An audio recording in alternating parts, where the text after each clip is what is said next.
Comedy shows are supposed to be about laughter, timing, and control. But every once in a while, somebody in the crowd decides the rules don't apply to them, and that's when the whole night can go off the rails. From fans sprinting toward the stage to drunk audience members hijacking the set, these comics had to do way more than just tell jokes. They had to survive the room. And once the tension starts, it spreads fast.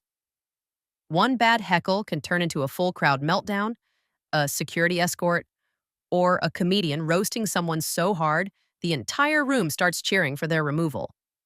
Most people go to a comedy show expecting jokes, not confrontation. But the reality is that live comedy depends on the audience knowing when to laugh and when to stay quiet. The moment someone starts talking over the set, the entire rhythm gets disrupted. And that's when comedians either freeze, fire back, or completely take control of the room. That's why the most memorable heckler moments are never just about the joke itself. They become about power, timing, and who in the room is willing to back down first. And as these clips show, the answer is usually the comedian. One of the wildest moments in the transcript comes from a show where a guy in Chicago apparently thought stand-up meant sprinting toward the stage. Matt Rife's reaction said everything. He was shocked, annoyed, and trying to understand why someone would move like that in the middle of a live set. The room turned instantly tense because once someone gets that close to a performer, everyone starts thinking the same thing. This could get dangerous fast. Security dragged him away, and the whole thing became even more absurd because one guard handled it so casually it almost made the guy look smaller than the situation itself. God, dog, can I help you?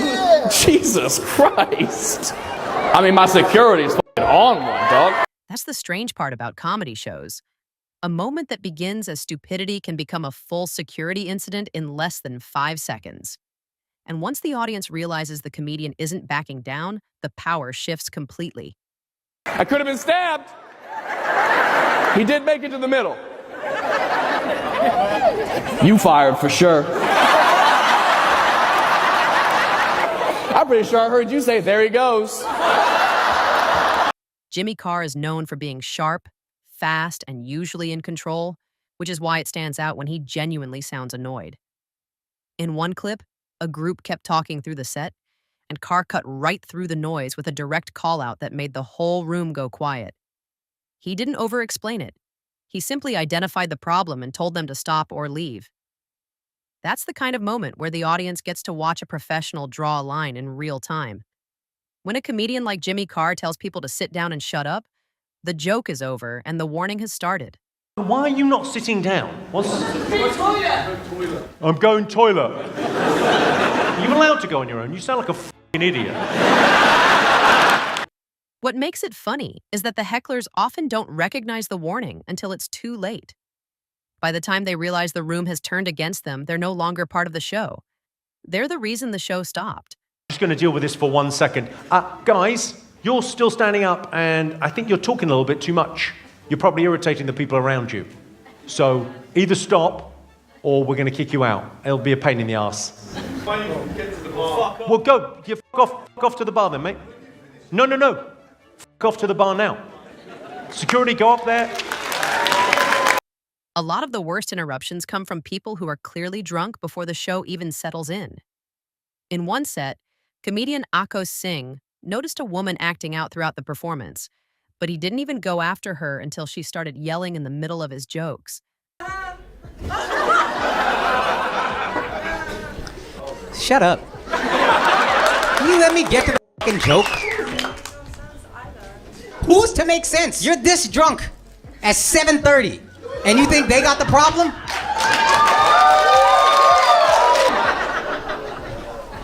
You probably do have more money than me. That's where the tone changes.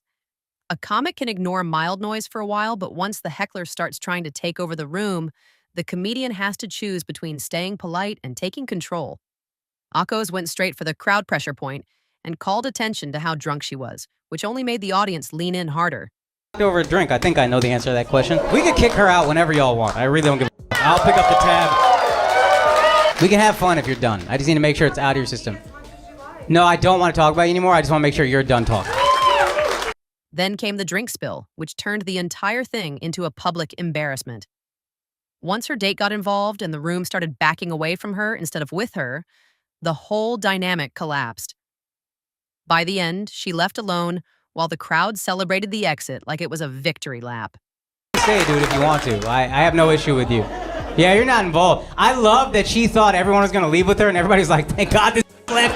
Thank God this bitch left. How do you guys know her? Is she like a... The cart girl from the country club. I never thought I would have such arrogant opinions from such a poor person. You know what I mean?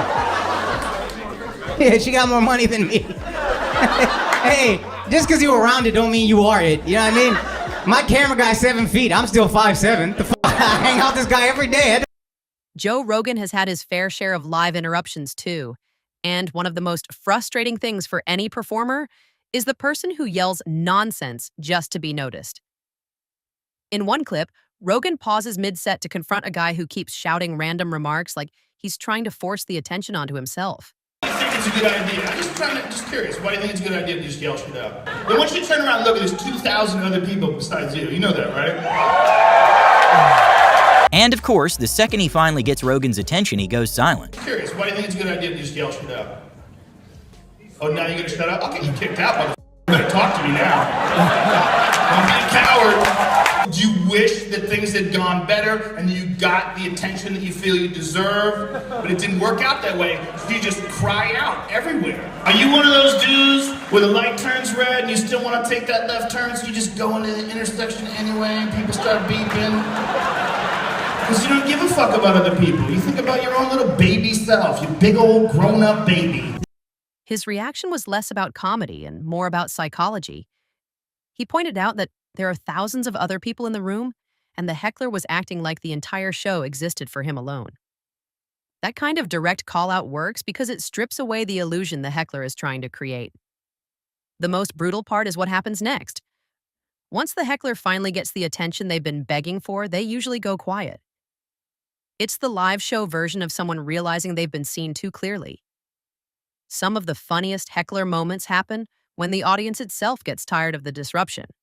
In several clips, once a comedian pushes back hard enough, the rest of the room stops supporting the heckler entirely.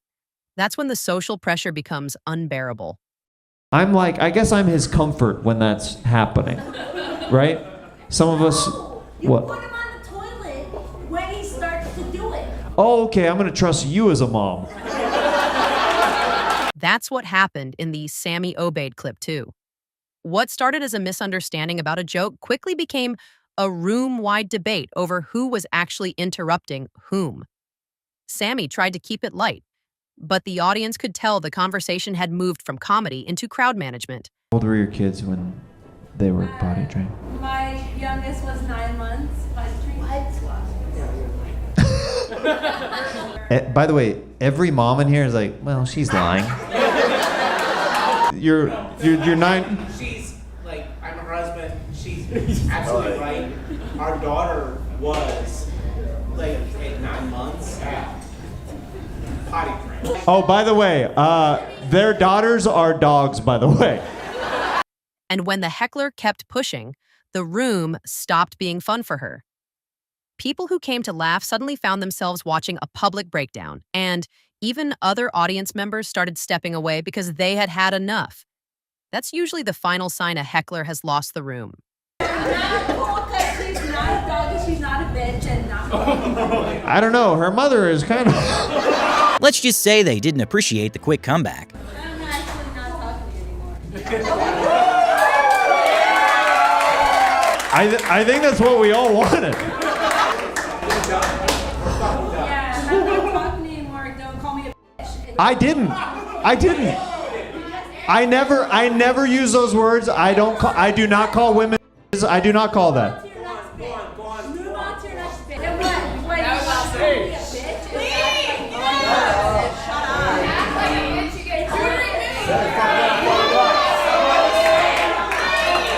What all these moments have in common is simple. The comedian who responds best usually wins. Sometimes the response is calm, sometimes it's cutting, and sometimes it's so sharp the whole room explodes with laughter. But the point is always the same. Live comedy only works when the comic keeps control of the room. I have a hard time throwing away things if they're not like done. I think that's like the trauma of brown parents, you know what I mean? So I keep looking at you. I looked at you once for the brown parents part. I only did one brown parents reference. I looked at you twice, and you look back at me as if you don't have brown parents. You liar, okay? A heckler thinks they're part of the show. In reality, they're usually just the punchline. And once the comedian decides to make them the joke, the audience almost always sides with the person holding the microphone. Because I bought your hat. let me give you a piece of advice. No, please don't. People in this room are very not happy with what's going on right now. You also do have to understand at the live show, there's like a little bit of a barrier that needs to happen. You can't interrupt the jokes with your commentary. Hell yeah! You didn't say any commentary until you said commentary. That's exactly, because remember I was like, because with brown parents and you're like, why'd you look at me when you had brown parents? I didn't say, hey, did you notice? That's why these clips go viral. They're not just funny because someone was rude. They're funny because they capture the exact moment the room turns, the performer locks in, and the chaos gets put back in its place. I hate having a line. It's just like that. I was human. You didn't have to put me down for the entire time. Oh, okay. I knew that was going to come out. I had a feeling. Okay. What's that? I'm an asshole. We love you anyway. Don't turn into a 40-year-old asshole. I've been an asshole my whole life. Okay? You liked me, you were a fan of me, and then you came and tried to make the show about you. You're doing it right now. At this point, everyone was getting frustrated and wanting her to leave, and even other fans had to step outside to take a breather from the heckler. I'm actually taking a step outside because I can't stand her. I'm sorry, man. I'm sorry. Hecklers may think they're creating a memorable moment, but most of the time they're just reminding everyone why live comedy has rules. The best comedians don't just survive those moments. They turn them into some of the funniest parts of the night. Drop your favorite moment in the comments, subscribe if you haven't already, and we'll see you next time.